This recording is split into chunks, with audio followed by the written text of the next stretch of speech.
हमने हरियाणा के अंदर 100% फसल किसान की एमएसपी पर खरीदने की बात कही, हम खरीद रहे हैं।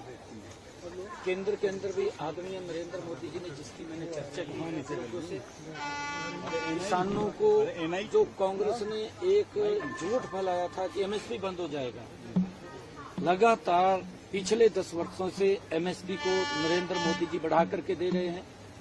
किसान को प्रधानमंत्री किसान सम्मान निधि के माध्यम से उस तक पैसा पहुंचा रहे हैं।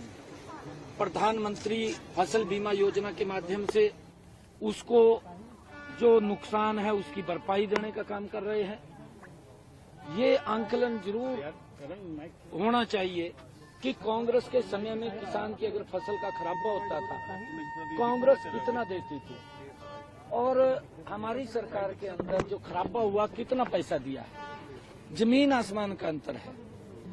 इस बात के ऊपर चर्चा होनी चाहिए कि कौन अच्छा कर रहा है और किसने अच्छा नहीं किया है, इसके ऊपर चर्चा होनी चाहिए। और ये भी चर्चा होनी चाहिए, मैं ये भी एक आग्रह करना चाहूंगा सभी किसान भाइयों से कि हमने इसके ऊपर भी जोर देना चाहिए कि हम जो ज्यादा पेस्टिसाइड इस्तेमाल हो रहा है वो पेस्टिसाइड ज्यादा इस्तेमाल ना हो, क्योंकि उससे बीमारियां फैल रही हैं। पंजाब के अंदर अगर हम देखें कैंसर की बहुत तादाद बढ़ रही है, क्योंकि मोदी जी ने प्राकृतिक खेती की तरफ भी गति से काम करने की बात कही है।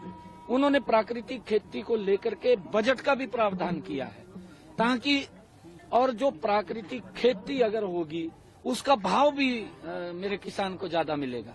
लोग जाकर के लाइन में लग करके लेते हैं, क्योंकि उसको मालूम है कि इसके अंदर कोई दवाई या खाद का इस्तेमाल नहीं है। ये इसकी तरफ हमने ज्यादा किसानों को भी जागरूक